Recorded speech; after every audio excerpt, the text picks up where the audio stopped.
بسم اللہ الرحمن الرحیم۔ ابواب نواقض الوضو، وضو کو توڑنے والے جو چیپٹرز ہیں ان کا بیان۔ باب الوضوء من الخارج من احد السبیلین، دونوں شرمگاہوں میں سے کچھ بھی نکلے گا تو اس سے وضو جو ہے وہ ٹوٹ جائے گا۔ سبیلین میں سے کوئی بھی چیز نکلے، اس کے اندر مقدار کا بھی کوئی تعین نہیں ہے تو وضو جو ہے اس سے ٹوٹ جائے گا۔ حضرت سیدنا ابو ہریرہ رضی اللہ تعالیٰ عنہ بیان کرتے ہیں کہ رسول رحمت صلی اللہ علیہ وآلہ وسلم نے فرمایا لا تقبل صلاۃ من احدث، جو بے وضو ہو گیا اس کی نماز قبول نہیں، یعنی کہ جو نماز پڑھتا بے وضو ہو گیا یا بے وضو تھا اس نے نماز پڑھی تو اس کی نماز قبول نہیں۔ وضو کر کے آئے نماز پڑھے، اور دوران نماز اگر کوئی بے وضو ہو جائے تو وہ جائے گفتگو نہ کرے، وضو کرے اور وہ وہیں سے واپس آئے جہاں، یعنی کہ اگر وہ دوسری صف سے نکلا ہے اور 10 صفیں بن چکی ہیں تو واپس وہ دوسری صف میں نہ آئے، وہ آخری صف میں کھڑا ہو اور جہاں سے نماز چل رہی ہے وہیں سے وہ آگے کھڑا ہو جائے، وہ نماز میں ہی ہے۔ اگر اس دوران کوئی رکعت نکل جائے تو بعد میں وہ رکعت اپنی ادا کر لے امام کے سلام پھیرنے کے بعد۔ وہ جب تک کلام نہیں کرے گا وہ نماز کے اندر ہی ہے، نماز کی بنا کرے گا۔ اس کو کہتے ہیں مسئلۃ البنا، نماز کی بنا کرنا۔ اچھا جی، آپ علیہ الصلوۃ والسلام نے فرمایا بے وضو کی نماز قبول نہیں کی جائے گی حتیٰ یتوضا، حتیٰ کہ وہ وضو کر لے۔ تو حضرموت یہ ایک جگہ کا نام ہے، غالباً یمن میں ہے۔ تو وہ کہنے لگا، ایک شخص تھا حضرموت کا، یہ حضرت ابو ہریرہ جب حدیث سنا رہے تھے تو حضرموت کا ایک شخص کھڑا ہو گیا۔ یہ حضرموت اس لیے کہتے ہیں، اللہ کے ایک نبی وہاں تشریف لے کے گئے تھے، انہیں وہاں پر ان کا انتقال ہوا تھا، تو حضرموت کا مطلب لوگوں نے نام رکھ دیا بھی جہاں موت حاضر ہوئی ہے، تو ابھی بھی حضرموت نام ہی ہے اس کا۔ وہ عرض کرنے لگا یمل حدث یا ابا ہریرہ، اے ابو ہریرہ حدث ہے کیا؟ تو آپ نے فرمایا فساؤن او درات، آواز کے ساتھ ہوا کا خارج ہونا یا آواز کے بغیر ہوا کا خارج ہونا۔ فسا کہتے ہیں آواز کے بغیر اور درات کہتے ہیں آواز کے ساتھ۔ ہوا کا خارج ہونا یہ کیا ہے؟ حدث ہے۔ اردو کے اندر اس کے لفظ استعمال کیا جاتا ہے گوز، گاف واو زے، گوز مارنے سے انسان بے وضو ہو جاتا ہے۔ وانہ حضرت ابو ہریرہ سے ہی روایت کہ رسول رحمت صلی اللہ علیہ وآلہ وسلم نے فرمایا اذا وجد احدکم فی بطنہ، تم میں سے کوئی ایک اپنے پیٹ میں کچھ پائے، یعنی کہ اسے گڑبڑ محسوس ہو رہی ہو، فاشکل علیہ، اب اس پر مشکل ہو گیا، خارج منہ شیء ام لا، کہ اب کچھ نکلا ہے کہ نہیں، ہوا کا خروج مشکل ہو گیا، سمجھ نہیں لگ رہی کہ ہوا خارج ہوئی ہے کہ نہیں، تو پھر کیا کرے؟ آپ نے فرمایا فلا یخرجن من المسجد، تو وہ مسجد سے نہ نکلے، کیونکہ ہوا کے خروج کی دو دلیلیں ہیں، ان میں سے کوئی ایک پائی جائے گی تو وہ مسجد سے نکل جائے، وضو کر کے آئے، حتی یسمع صوتا او یجد ریحا، اسے آواز آ جائے یا بو آ جائے، تو آواز یا بو یہ ہوا کے خارج ہونے کی دلیلیں۔ اور اگلی روایت صفوان بن اسال سے حدیث مسا کی حدیث میں مرفوعاً بیان کرتے ہیں لیکن من غائط ببول و نوم، کہ غائط سے، بول سے، نوم سے جو ہے وضو وہ ٹوٹ جائے۔ غائط کا مطلب قضاء حاجت، بول کا مطلب پیشاب، نوم کا مطلب سونا۔ اب کون سی نیند ناقض وضو ہے وہ آگے ابھی چیپٹر آئے گا تو وہاں اس کو ڈسکس کرتے ہیں۔ مولا علی کرم اللہ تعالیٰ وجہ الکریم سے مروی، وہ کہتے ہیں میں وہ شخص تھا جس کو مزید کثرت آتی تھی، اور میں حضور علیہ الصلوۃ والسلام سے پوچھتے ہوئے شرم محسوس کرتا لمکان ابنتہ، کیونکہ آپ کی بیٹی میرے گھر میں تھی، تو میں نے مقداد بن اسود کو کہا، ایک اور شخص کو بھی کہا تھا، آگے ان کا ذکر بھی آئے گا، عمار، حضرت عمار کا ذکر یہ اگلی روایت میں، کہتے ہیں میں نے مقداد بن اسود کو کہا، انہوں نے حضور سے پوچھا تو آپ علیہ الصلوۃ والسلام نے فرمایا یغسل ذکرہ ویتوضا، کہ مزی سے غسل فرض نہیں ہوتا، وضو ٹوٹ جاتا ہے تو ذکر کو دھو کر وضو کر لو۔ اور اگلی روایت بھی اسی طرح، یعنی کہ اس کے اندر حضور علیہ الصلوۃ والسلام سے حضرت عمار نے مسئلہ پوچھا تو آپ نے فرمایا وضو کافی، یعنی کہ مزی سے وضو جو ہے وہ ٹوٹ جاتا ہے۔ اس حدیث کو یہاں لانے کا مقصد یہ ہے کہ مزی کا خروج نواقض وضو میں سے ہے، اور استحاضہ جو ہے، استحاضہ یہ بھی وضو کو توڑ دیتا ہے، تبھی تو کہا گیا کہ وہ وضو کرے، نماز پڑھے، پھر اگلی نماز کے لیے نیا وضو کرے، کیونکہ یہ مسلسل خون اس کو آتا ہی رہتا ہے، تو ایسی عورت شرعاً معذورہ کہلاتی ہے۔ اب عائشہ رضی اللہ تعالیٰ عنہ سے مروی، وہ کہتی ہیں حضور علیہ الصلوۃ والسلام سے حیض والی عورت کے بارے پوچھا گیا، تو آپ نے فرمایا، حیض نہیں، استحاضے والی عورت کے بارے، تو آپ نے فرمایا تدع الصلاۃ ایام قرائها، حیض کے دنوں میں نماز چھوڑ دے، پھر وہ ایک غسل کرے، پھر ہر نماز کے لیے الگ الگ وضو کرے۔ یعنی کہ استحاضے سے وضو ٹوٹ جاتا ہے، لیکن استحاضے کی حالت میں نمازیں معاف نہیں ہیں۔ یہ ایسا ہی ہے جیسے کوئی شخص معذور ہو گیا۔ شرعی معذور کا مطلب کیا ہے؟ یہ وہ معذور نہیں جس کو آپ اپاہج کہتے ہیں، یہ ذہن میں رکھنا۔ یہ فقہی کتابوں میں یا احادیث کے اندر جہاں پر آپ کو شرعی معذور کی بات ملے گی، یہ وہ معذور نہیں ہے جو ہم لولا، لنگڑا، اندھا جو اپاہج ہوتے ہیں انہیں کہتے ہیں، وہ اپاہج ہیں۔ اپاہج کے احکام الگ ہیں، معذور کے الگ۔ معذور وہ ہے جو وضو برقرار نہیں رکھ سکتا، جس کو حدث لاحق ہو جاتا ہے بار بار، وہ معذور ہے۔ سمجھ آئی؟ باب ما جاء فی النوم، نیند کے بارے میں، جب تک لیٹ کر آدمی نہیں سوتا تب تک وضو، کوئی قیام کی حالت میں سو گیا، بیٹھے بیٹھے سو گیا، سجدے کی حالت میں سو گیا، تو اس سے وضو، کیونکہ سونا اصل میں نا در حقیقت نوم ناقض وضو نہیں۔ اگر فقہ پڑھیں تو پتہ لگتا ہے ہمیں، فقہا نے جو ہمیں بات سمجھائی وہ یہ، اور عقل بھی یہی کہتی ہے، سمجھ میں بھی یہی آتا کہ انسان جب سوتا ہے نا تو استرخاء مفاصل ہوتا ہے، اعضاء ڈھیلے ہو جاتے ہیں، تو استرخاء مفاصل سے ہوا کا خروج ہو جاتا ہے، تو در حقیقت وضو جو ٹوٹ رہا ہے وہ ہوا کے خروج سے ٹوٹ رہا ہے، اور لیٹ کر سونے سے ہوا جو ہے وہ خارج ہو جاتی ہے۔ اور اگر انسان ایسی حالت میں سویا جو لیٹنا نہیں ہے، ٹیک لگا کے سجدے کی حالت میں سو گیا، قیام کی حالت میں، تو اس طرح اعضاء ڈھیلے۔ ہاں ایک آدمی ٹیک لگا کر سویا تھا، جب اس کی آنکھ کھلی تو وہ گرا ہوا تھا، لیٹا ہوا پایا، تو اب وہ وضو کر کے آئے۔ سمجھ آ گئی؟ دیکھیں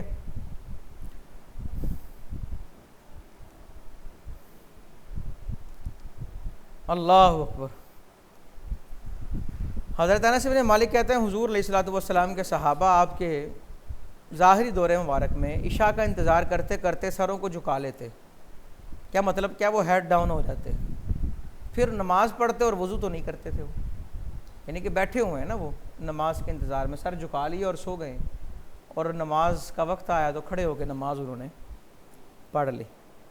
اور آگے دیکھ، لیس علی المحتبی النائم، جو محتبی نائم ہے اس پر وضو نہیں، اور قائم نائم ہے اس پر بھی وضو، اور ساجد نائم ہے اس پر بھی وضو، حتیٰ یتجی، حتیٰ کہ یہ لیٹ جائیں، فاذا اضطجع، اگر یہ لیٹ جائے، اگر وہ لیٹ جائے، تودع، پھر وہ وضو کرے گا۔ محتبی کہتے ہیں، احتباء ایک بیٹھنے کا طریقہ بھی ہوتا ہے، انسان کی سرین زمین پہ لگی ہو اور گھٹنے کھڑے ہوں،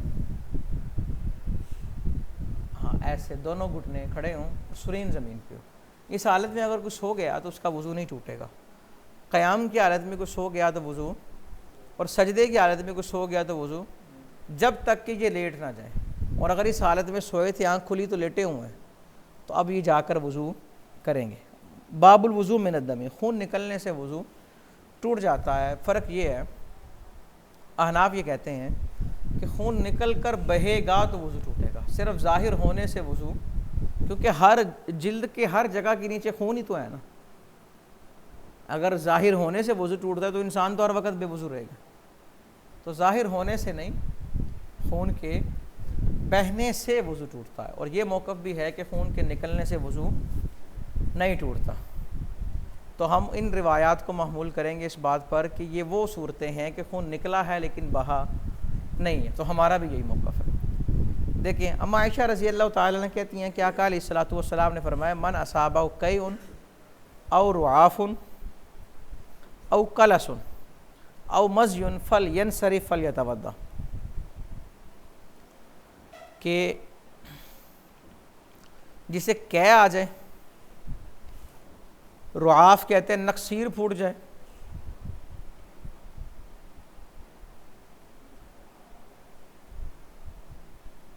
او قلسن، معدے کے اندر سے جو پانی یا کھانے کی کوئی چیز باہر آ جائے، او مزیون، یا مزی خارج ہو جائے، فل ینصرف ولیتوضا، وہ چلا جائے اور وضو کرے جا کے.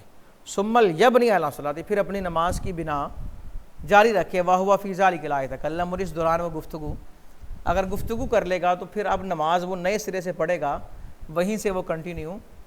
اور ایک اور چیز ان میں رکھیں، اگر وضو خانوں کو 2-3 راستے جاتے ہیں تو ایسا شخص اس راستے کو اختیار کرے جو سب سے قریب ہوگا. سمجھ آئی؟ اور وضو کے اندر جا کے مستحبات سنتوں پر عمل نہیں کرے گا پھر کہ وہ بیٹھ جائے کلی کرنے اور 3 منٹ اس کی کلی نہ ہو. وہ صرف فرض ادا کر کے، فرض وضو کر کے واپس نماز کے اندر شامل ہو. بعض لوگ بڑا لمبا وضو کرتے ہیں، ان کی نماز وہ بڑا ٹائم لگا دیتے ہیں، تو اس طرح کی صورتحال میں پھر وہ ٹائم نہیں لگائیں گے. اگر وہ لگائیں گے تو وہ ثواب نہیں کمائیں گے، وہ گناہ کمائیں گے. اگلی روایت بھی اسی طرح، اگر کسی کی نکسیر پھوٹ جائے تو وہ جائے، وضو کرے، کلام نہ کرے، واپس آئے اور اپنی نماز پر بنا رکھے. جو نماز اس نے پڑھ لی تھی اسی کے اوپر بنا رکھے، یعنی کہ نئے سرے سے نماز نہ پڑھے. اگلی روایت کا مفہوم بھی اسی طرح کہ جب تک وہ کلام نہ کرے اپنی بقیہ نماز کے اوپر ہی بنا رکھے. باب الوضو من القے، قے سے وضو ٹوٹ جاتا ہے. حضرت ابو درداء رضی اللہ تعالیٰ عنہ نے بیان کیا کہ رسول رحمت صلی اللہ علیہ وآلہ وسلم نے قیف کی اور آپ نے وضو فرمایا، اور کہتے ہیں میں حضرت ثوبان سے ملا مسجد دمشق میں تو میں نے انہیں یہ بات کہی. فقال صدقہ، راوی کہتے ہیں کہ ابو درداء نے سچ کہا. یہ معدان بن ابی طلحہ کہتے ہیں کہ میں ثوبان سے ملاقات کی میں نے مسجد دمشق میں، اور انہیں میں نے حضرت ابو درداء کی یہ حدیث سنائی تو حضرت ثوبان کہنے لگے صدقہ، ابو درداء نے سچ کہا. انا سببت لہ وضوءہ، حضور کے یہ جس واقعے کا اشارہ ہے، جب آپ نے وضو فرمایا تھا تو اس وضو کا پانی میں نے ہی انڈیلا تھا، میں وضو کا برتن لے کر میں کھڑا تھا، یعنی کہ میں نے وضو کرایا تھا. باب الوضو من الضحک، ہنسنے سے وضو ٹوٹنا. ہنسنے سے وضو نہیں ٹوٹتا، کہا لگانے سے بھی وضو نہیں ٹوٹتا. لیکن اگر کوئی نماز میں اس طرح ہنسے کہ کہا بند جائے تو پھر اس کی نماز بھی ٹوٹ جاتی ہے اور وضو بھی ٹوٹ جاتا ہے. غیر نماز کی حالت کے علاوہ اگر کوئی کہا لگائے تو وضو، نماز میں صرف دہک سے نماز ٹوٹ جاتی ہے، وضو نہیں ٹوٹتا. اور یہاں پر جس دہک کے بیان ہو رہا ہے ہمارے نزدیک وہ کہا تھا، تو اسی لیے حضور علیہ الصلوۃ والسلام نے وضو کرنے کا حکم دیا.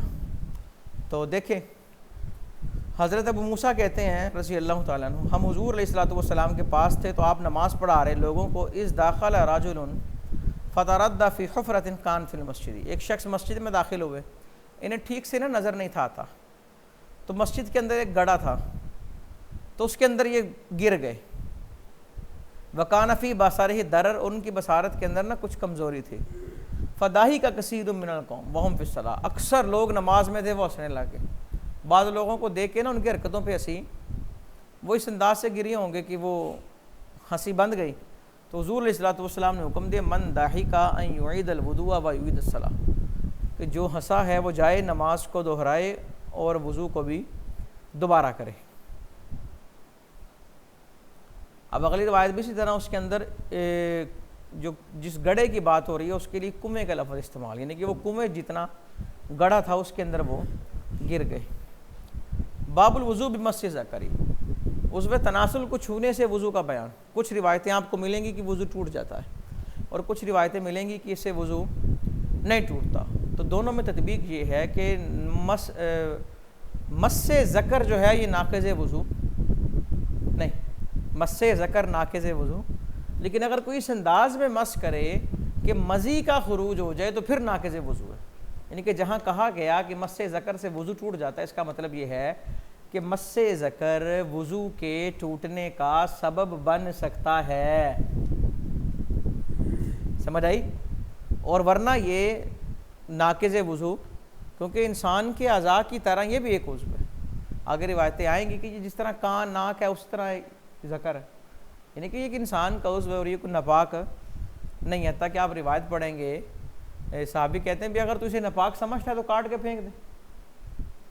تو یہ تیرے جسم کا حصہ ہے، یہ کوئی ناپاک چیز ہے نہیں ہے۔ ہاں یہ سبب بن سکتا ہے، اور پھر ساتھ یہ بھی یعنی کہ وضاحت ہے کہ مس میں فرق ہوتا ہے کہ مس کیا کس انداز میں۔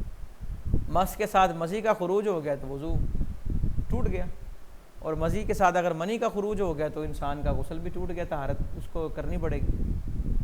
سمجھ آئی؟ دیکھیں اب پہلی روایت کہ آقا علیہ الصلوۃ والسلام نے فرمایا، حضرت بصرہ کہتی ہیں اذا مس احدکم ذکرہ فلیتوضا، کہ جب کوئی چھوئے تو اسے چاہیے کہ وہ کیا کرے؟ وضو کرے۔ اب اگلی روایت دیکھیں، ایک شخص عرض کرتے ہیں کہ میں نے اپنے ذکر کو چھوا، یا یوں کہا ایک شخص نے نماز میں ذکر کو چھوا، کیا اس پر وضو ہے؟ تو آپ علیہ الصلوۃ والسلام نے فرمایا نہیں، انما هو بضعۃ منک، وہ تیرے جسم کا ہی ٹکڑا ہے، وہ تیرا ہی ایک حصہ ہے۔ اور حضرت ابن عباس رضی اللہ تعالیٰ عنہما کوئی حرج محسوس نہیں کرتے تھے، یعنی کہ نہیں دیکھتے تھے مس ذکر میں وضو کو، یعنی کہ مس ذکر میں وہ وضو کا فتویٰ نہیں دیتے تھے۔ مولا علی کہتے ہیں، وہ کہتے ہیں ما ابالی، میں پرواہ نہیں کرتا کہ میں ناک کو چھو رہا ہوں یا کان کو چھو رہا ہوں یا ذکر کو چھو رہا ہوں۔ کیا مطلب اس کا؟ کہ کان کو چھونا، ذکر کو چھونا، ناک کو چھونا برابر ہے۔ پھر اس طرح کان کو چھونے سے وضو نہیں ٹوٹتا، اس طرح ذکر کو چھونے سے بھی وضو نہیں ٹوٹتا۔ ارقم بن شرحبیل کہتے ہیں کہ میں نے عبداللہ ابن مسعود کو کہا کہ انی احک جسدی وانا فی الصلاۃ، نماز میں نا جسم پہ خارش کرتا ہوں تو میں ذکر کو بھی چھو لیتا ہوں۔ تو آپ نے فرمایا، عبداللہ ابن مسعود نے کہا انما ہوا بضعۃ منک، وہ تیرے جسم کا ہی ایک ٹکڑا ہے۔ اور آگے دیکھیں برا ابن قیس کہتے ہیں حذیفہ بن یمان نے مس ذکر کے بارے میں کہا وہ تیری ناک کی طرح، یعنی کہ جس طرح ناک کو چھونے کا حکم ہے اسی طرح اس کو چھونے کا حکم ہے۔ اب آگے روایت دیکھیں، قیس بن ابی حازم کہتے ہیں ایک شخص سعد بن ابی وقاص رضی اللہ تعالیٰ عنہما ان کے پاس آیا، کہنے لگا ایحل لی ان امس ذکری وانا فی الصلاۃ، کیا دوران نماز میرے لیے ذکر کو چھونا حلال ہے؟ اس نے اس انداز میں پوچھا حلال ہے؟ تو آپ نے فرمایا علیم تھا انا من کا بدعت نجست،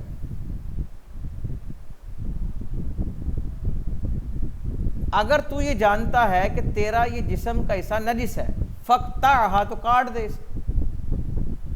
تو جو یہ مسئلہ پوچھ رہا ہے اگر اس کو نجس سمجھتا ہے تو پھر کاٹ دے، نجاست کو دور کر اپنے آپ سے۔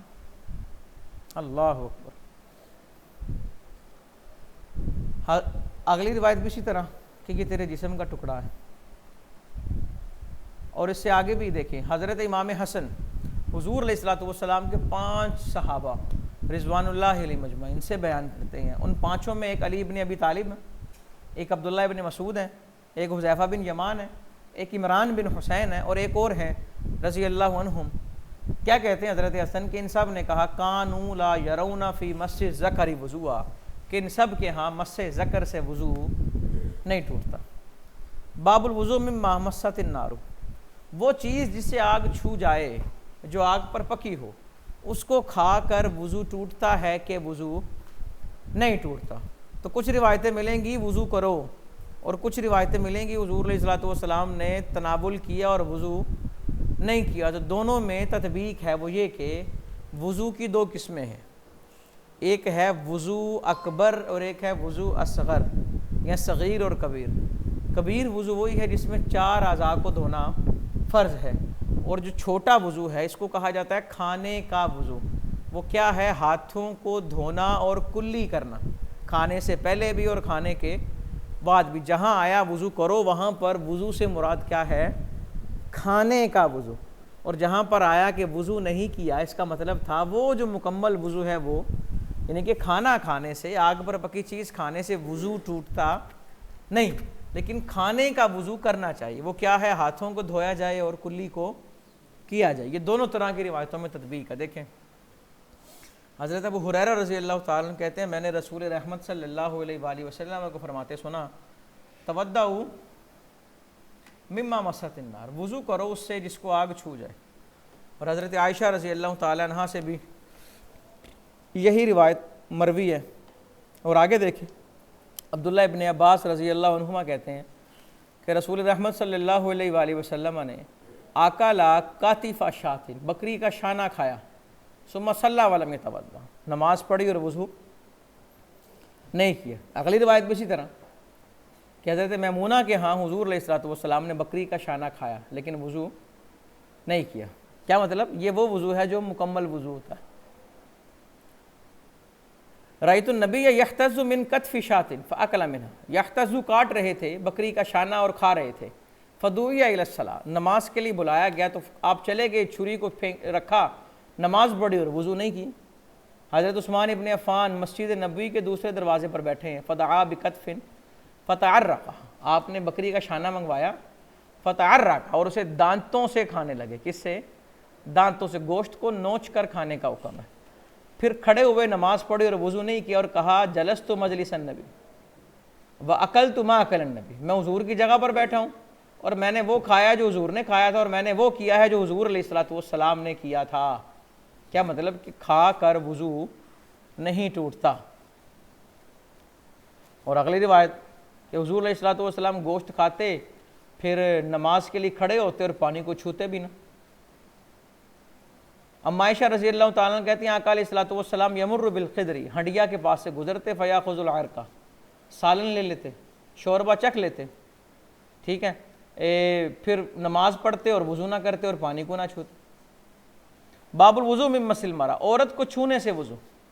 اس میں بھی آپ کو دو طرح کی روایتیں ملیں گی کہ عورت کو چھونے سے وضو ٹوٹ جاتا ہے، عورت کو چھونے سے وضو ٹوٹ جاتا ہے، اور ایک کچھ روایتیں ملیں گی مس مرأہ سے وضو نہیں ٹوٹتا۔ تو ہمارا موقف یہی ہے، مس مرأہ سے وضو نہیں ٹوٹتا، عورت کو چھونے سے وضو، عورت کو حتیٰ کہ بوسہ بھی اگر کوئی لے لے گا تو اس سے وضو نہیں۔ ہاں اگر چھوتے چھوتے مزی نکل گئی، چھوتے چھوتے معاملات بڑھ گئے تو پھر ایک الگ حکم ہے۔ صرف نفس سے مس مرأہ ناقض وضو نہیں ہے۔ سمجھ آئی؟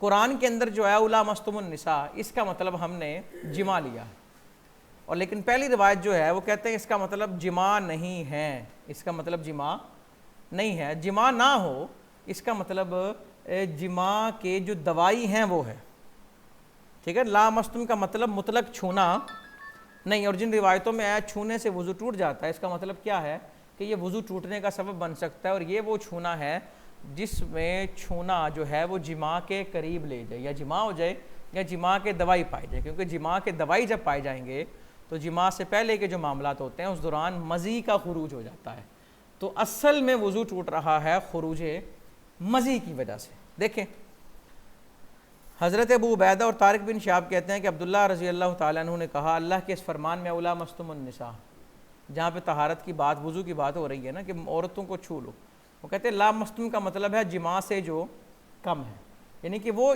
اس آیت سے مراد کر رہے ہیں کہ جماع کے علاوہ بھی اگر چھوئیں گے تو وضو ٹوٹ جائے گا۔ ہم کہتے ہیں جماع کے علاوہ وہ چھونا جو جماع کے دوائی میں سے ہو تو وہ وضو توڑتا ہے، ورنہ فقط چھونے سے وضو نہیں ٹوٹتا۔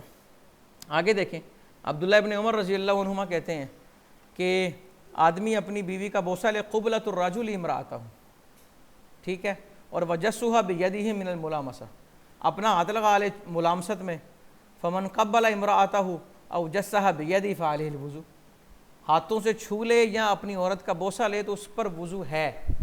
تو اس چھونے کا مطلب کیا اور اس بوسے کا مطلب کیا وہ آپ کو بتا دیا۔ آگے دیکھیں ام عائشہ رضی اللہ تعالیٰ عنہ کہتی ہے میں حضور علیہ الصلوۃ والسلام کے سامنے نا سو رہی ہوتی اور میرے جو پاؤں ہیں نا وہ آپ کی طرف ہوتے، یعنی کہ آپ نماز پڑھ رہے ہوتے، تو جب سجدہ کرتے آپ تو آپ مجھے وہ ٹچ ہوتے، فقبضت رجلی، تو میں اپنے پیروں کو سمیٹ لیتی، فاذا قام بسطتهما، جب حضور کھڑے ہوتے تو میں پیروں کو کھول دیتی، پھیلا دیتی، اور اس وقت گھروں میں لیس فیہا مصباح، چراغ نہیں ہوا کرتے تھے، اس وقت گھروں میں چراغ، مطلب کہ دیکھیں نا حضور علیہ الصلوۃ والسلام اما عائشہ رضی اللہ تعالیٰ عنہ سے ٹچ ہوئے، عورت کو چھونا تو پایا گیا لیکن نماز جاری ہے۔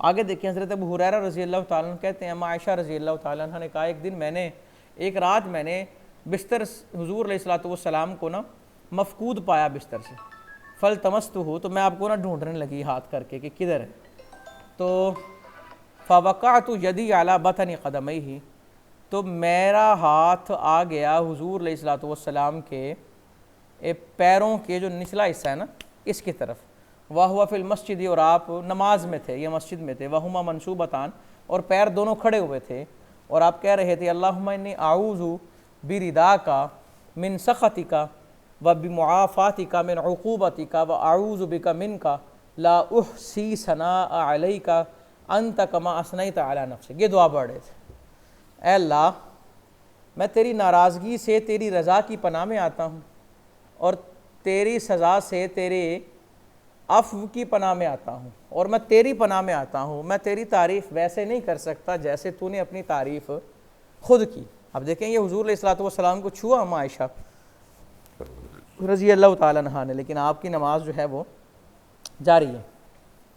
اور آگے دیکھیں ہم عائشہ رضی اللہ تعالیٰ عنہ کہتی ہیں حضور علیہ الصلوۃ والسلام نماز پڑھاتے وَإِنِّي لَمُعْتَرِضَةٌ بَيْنَ يَدَيْهِ اعتراض الجنازہ، تو میں ایسے لیٹی ہوتی جس طرح جنازہ لیٹا ہوتا ہے، یعنی کہ بالکل بغیر حرکت کے لیٹی ہوتی، حتی اذا اراد ان یوتر، جب آپ وطر پڑھنے کا ارادہ کرتے، مسنی برجلہ، اپنے پیروں سے مجھے چھوتے، آپ پیروں سے چھوتے، یعنی کہ بتاتے کہ میں نے نماز پڑھنی ہے، ہٹ جاؤ یا یہ کرو وغیرہ ذالک، یعنی کہ چھونا جو ہے وہ پایا جا رہا تھا۔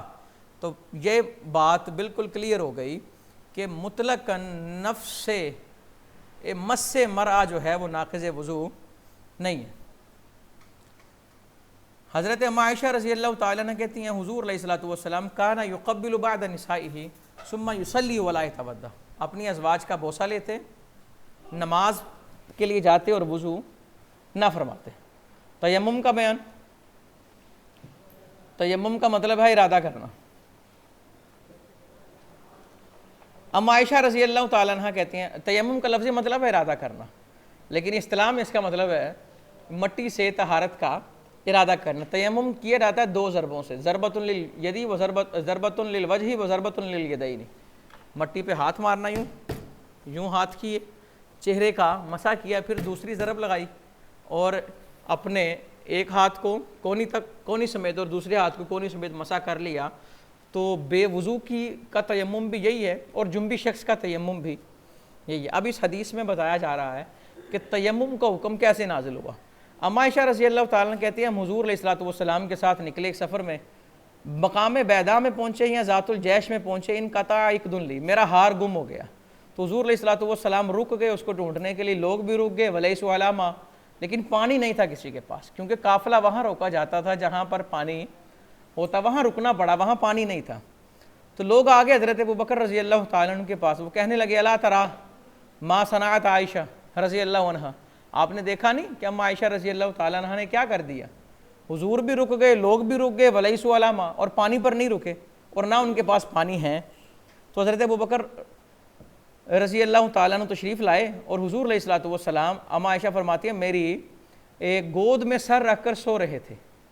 تو فقالا، تو حضرت ابوبکر کہنے لگے حبستی رسول اللہ صلی اللہ علیہ وآلہ وسلم والناس، کہ تم نے حضور کو اور لوگوں کو روک دیا، اور ان کے پاس پانی نہیں ہے، اور وہ پانی پر نہیں ہے، اور نہ پانی ان کے پاس ہے۔ تو ام عائشہ رضی اللہ تعالیٰ عنہ نے کہا فعاتبنی ابوبکر، تو حضرت ابوبکر نے مجھے ڈانٹا، وقال ما شاء اللہ یقول، اور جو اللہ نے چاہا وہ کہا بھی انہوں نے، اور وجعل یطعننی بیدہ فی خاصرتی، اور مجھے وہ اس کا مطلب ہوتا ہے یوں انگوٹھے اور انگلی کو ملا کے نا یوں ایسے کرنا، ٹھیک ہے، وہ مجھے کرنے لگے، یعنی کہ میرے وہ اب چونڈی تو نہیں کہیں گے، یعنی کہ وہ اس طرح سے نا انگوٹھا اور انگلی ملا کے مجھے یوں دبانے سے لگے، اور میں ہلی نہیں، میں نے حرکت فلا یمنعنی من التحرک الا مکان رسول اللہ صلی اللہ علیہ وآلہ وسلم علی فخذی، کہتے مجھے حرکت سے صرف اسی بات نے روکا کہ میری گود میں آقا دو جہاں صلی اللہ علیہ وآلہ وسلم آرام فرما ہیں، تو میں نے حرکت نہیں کرنی۔ اب دیکھیں نا، یہ حضرت ابوبکر رضی اللہ تعالیٰ عنہ کی بیٹی ہیں، حضور گود میں ہیں، اور انہیں حضرت ابوبکر رضی اللہ تعالیٰ عنہ وہ دبا رہے ہیں، اپنی طرف سے بطور سزا کر رہے ہیں، لیکن پھر بھی وہ حرکت۔ اب غار ثور میں حضرت ابوبکر رضی اللہ تعالیٰ عنہ ہیں، حضور ان کی گود میں آرام فرمائے، سانپ ڈس رہا ہے اور وہ بھی حرکت نہیں کر رہے۔ کیوں نہیں کر رہے؟ حضور کی وجہ سے۔ ام عائشہ کہتی ہے میں بھی اسی وجہ سے حرکت نہیں کی۔ تو حضور علیہ الصلوۃ والسلام نے جب صبح کی نا تو پانی نہیں تھا، تو اللہ رب العزت نے تیمم کی آیت نازل فرمائی فَتَيَمَّمُوا صَعِيدًا طَيِّبًا فَامْسَحُوا بِرُؤُوسِكُمْ فَامْسَحُوا نہیں فَامْسَحُوا بِوُجُوهِكُمْ. ہاں تو حضرت اسید بن حذیر کہنے لگے ما ہی بِأَوَّلِ برکاتکم یا آل ابی بکر، اے ابو بکر کی آل، یہ تمہاری پہلی برکت نہیں ہے جو ہمیں ملی ہے، پہلے بھی تمہاری کئی برکتیں اللہ نے ہمیں دیں. سمجھ آئی؟ تو کہتے ہیں فَبَعَثْنَا الْبَعِيرَ الَّذِي كُنْتُ عَلَيْهِ، تو ہم نے اٹھایا اس اونٹ کو. اما عائشہ کہتی ہیں جس پر میں سوار تھی. چلیں بھی اب آگے جانے کا وقت آ گیا. فَأَصَبْنَا الْعِقْدَ تَحْتَهُ، تو میرا ہار اسی اونٹ کے نیچے پڑا ہوا تھا. یعنی کہ یہ سارے من جانب اللہ ہوا، اور مقصد کیا تھا کہ اس کے ذریعے حضور علیہ الصلوۃ والسلام کی امت کو تیمم کا تحفہ دیا جائے. اور آگے دیکھ لیں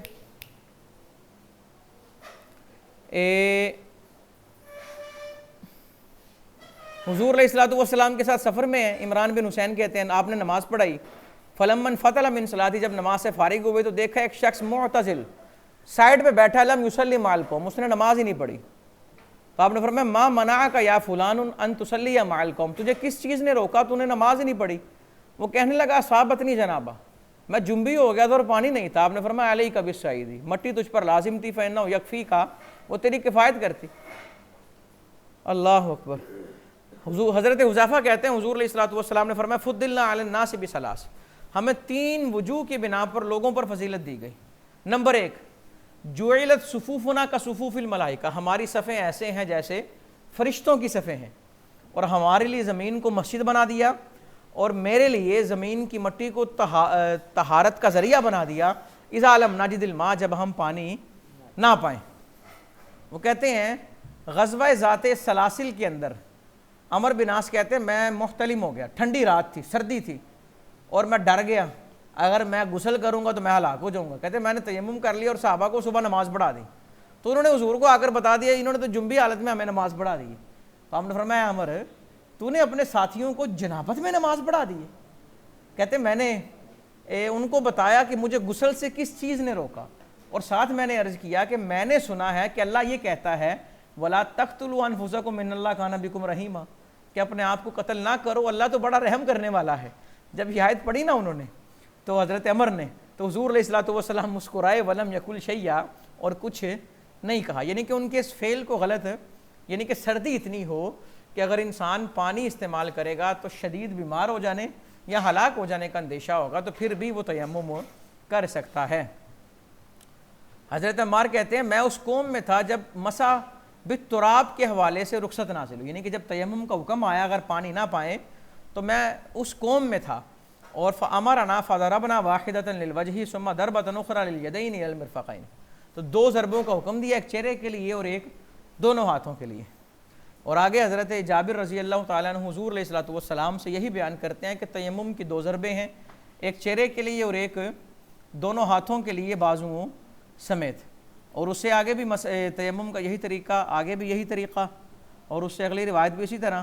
اور حضرت سالم ابن عمر رضی اللہ تعالیٰ عنہ سے بھی اسی طرح روایت بیان کرتے ہیں. اور اس کے اندر ایک لفظ کا اضافہ ہے ولا ینفض یدیہ من التراب، کہ مٹی سے اپنے ہاتھوں کو جھاڑتے، ہاتھوں سے مٹی کو جھاڑتے نہ، بلکہ اسی طرح وہ کیا کرتے، تیمم کرتے.